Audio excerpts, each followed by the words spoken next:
On disait les Yakuza finis, laminés. Pourtant, ils sont encore là. Ces groupes mafieux prétendent contenir la violence par la violence et protéger la société. Un mal nécessaire. Qu'en est-il au juste? Pour le savoir, j'ai décidé de les rencontrer. Bravant la répression policière et les interdictions qui pèsent sur leur prise de parole, la plupart à visage découvert.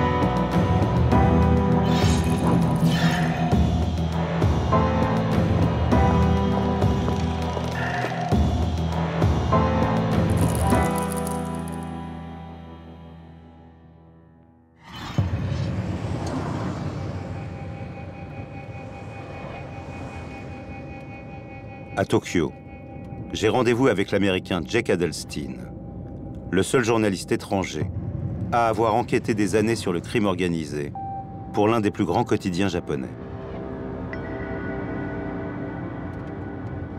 Mon intérêt pour le Japon remonte au lycée. Un jour, un professeur m'a conseillé de faire du karaté pour m'aider à contrôler ma rage. À l'université du Missouri, où j'ai étudié le japonais, j'ai découvert l'existence d'un programme d'études d'1 an au Japon. J'ai pu y aller. Je n'ai jamais quitté le Japon depuis.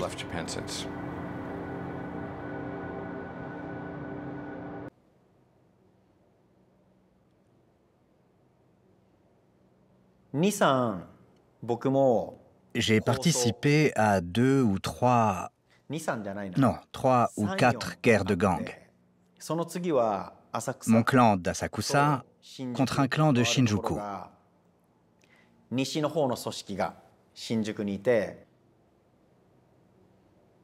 Comme 30% des Yakuza, Magomi Hashimoto est un Zainichi, un résident coréen du Japon. Autrefois membre de l'Inagawa Kai, il a aujourd'hui quitté l'organisation pour s'engager dans la défense des Coréens japonais, encore victimes de discrimination.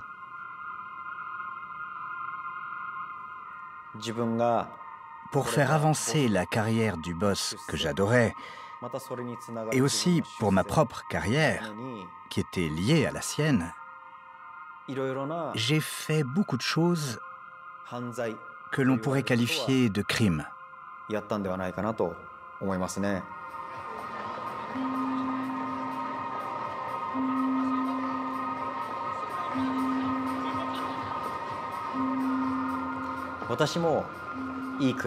J'avais de belles voitures, de belles montres, un portefeuille épais et aucun problème d'argent. J'ai adoré cette époque.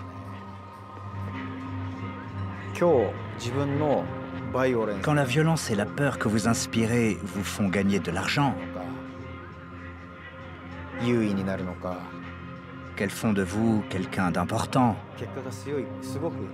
les résultats sont très rapides, vous savez.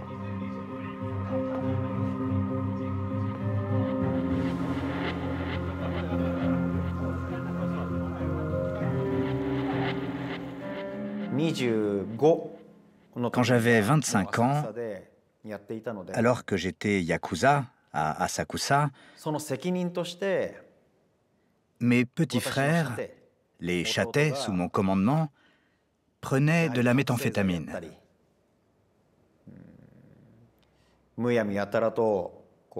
Ils poignardaient les gens inutilement et faisaient d'autres choses déplorables.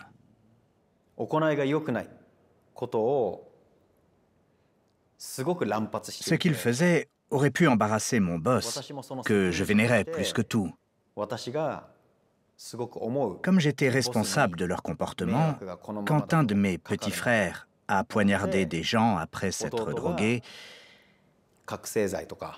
J'ai volontairement payé pour ces fautes en me coupant le doigt. C'est arrivé 2 fois.